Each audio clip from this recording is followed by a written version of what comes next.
नाजरीन, ये हम गन्ने के सामने खड़े हैं और गन्नों के बारे में मैंने किसी साहब से पूछा था कि वो कहते थे कि जी मैं दोनों तरह के गन्नों का एक्सपर्ट हूँ।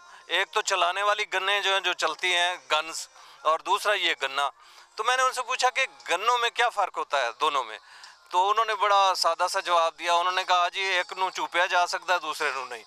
तो ये है मेरे साथ मिजाह निगार, बहुत बड़े शायर अहमद सईद, पूरी दुनिया में इनका नाम है। अहमद सईद, आप बड़ी शायरी करते हैं, तो गन्ने के ऊपर या गुड़ के ऊपर आज गुड़ मेला है, इस पे आप क्या कहेंगे? डॉक्टर साहब, गुड़ का मैं बताता चलूँ आपको कि गुड़ के 3 फ़ायदे हैं, लेकिन अभी मुझे कोई भी याद नहीं आ रहा। और जो आपने गुड़ के हवाले से एक मुहावरा सुना हुआ है वो बिल्कुल गलत है कि ऐ तू की गुड़ गुड़ लाई हुई है। इस तरह का, इसी किस्म का एक शेर भी है जो ज़बान ज़दे आम है कि जब हमारा काफ़िला आज़मो यकीन से निकलेगा, जहाँ से चाहेंगे गुड़ तो वहीं से निकलेगा। तो एक मुझे शेर भी याद आ रहा है कि तेरियां गल्लां सह के पीवां, तेरियां गल्लां सह के पीवां, हसदे वसदे रह के पीवां, और असली गुड़ दी चाह लब्बे जे तेरे सामने बह के पीवां। क्या बात है, क्या कि वेख के मैनू हस ना जावे, नागन वांगों डस ना जावे, तेरे अगे बह के पीती, तेरे अगे बह के पीती, चाह मुक्की पर चस ना जावे, और एडा छोटा कप दे दिता, चाह दे अंदर रस ना जावे। हाले तक कप लभा नहीं चाह वाला, अभी मिल जाएगा।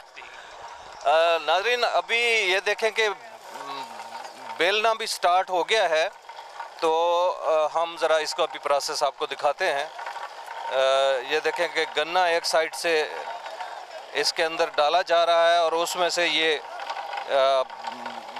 उसका बाकियात निकल रही हैं और रस जो है वो दूसरी तरफ।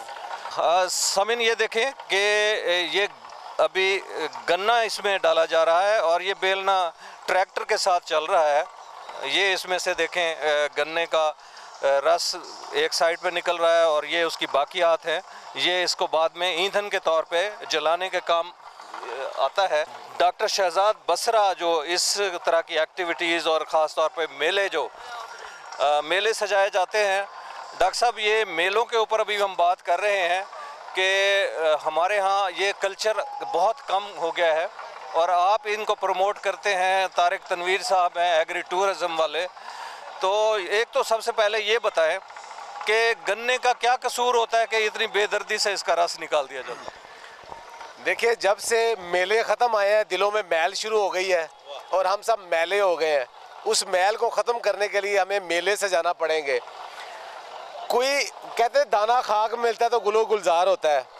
गन्ना इस चक्की से, इस क्रशर से गुजरता है तो आपको रस देता है।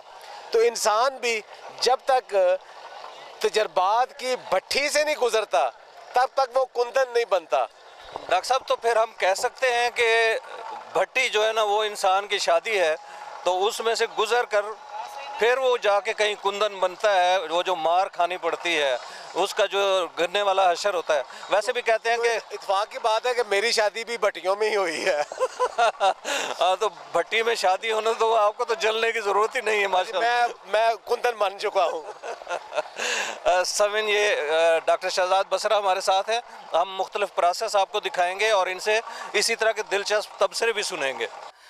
नाजरीन, ये अभी गन्ने के आपने देखा कि रस कैसे निकाला गया और उसके बाद रस जब निकल जाता है तो ये डॉक्टर साहब ये जो सामने रस पड़ा हुआ है ये 2 तरह का रस है, इनमें इस क्या फ़र्क है? देखिए जी, प्रोसेस ये है कि सबसे पहले जो गन्ना है उसको जब हम क्रश करते हैं ना, बेलने से निकालते हैं तो उसका जूस निकलता है। उस जूस को हम लेके आके इस कढ़ाई के अंदर डाल देते हैं और इस कढ़ाई के अंदर फिर नीचे आग जलाते हैं और इसको पकाते हैं और इसके अंदर कुछ चीज़ें ऐसी डालते हैं कि जो इसको सफाई करता है। यानी नेचुरल उसके ऐसे हैं कि जो उसकी कुदरती तौर पे किसी केमिकल के बगैर भी ऐसे अल्लाह ताला ने चीज़ें बनाई है कि वो इसको मैल उतार देते हैं। ये मैल प्रैक्टिस ही है। अच्छा, अब उसमें एक चीज़ ये होती है, एक है सिकलाई। इसको सिखाई ना समझ लें, सिकलाई।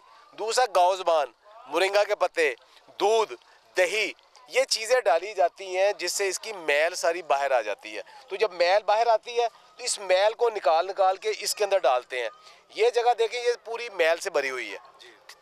जब ये क्लियर हो जाता है जूस सारा, उस जूस को फिर ये सही चुम्बा जो है ना, ये हमारा जो ईंधन जिसमें जलता है, और ईंधन भी कौन सा है, वही जो गन्ना है, वही खुश्क हो के वही इसके ईंधन बनता है।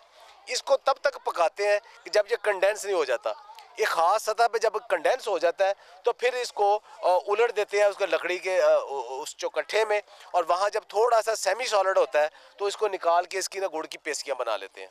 अच्छा डॉक्टर साहब, मैं कोशिश करूंगा कि ये जो मैल निकली हुई है ये बिल्कुल इसी तरह हमारे दिलों की तरह है।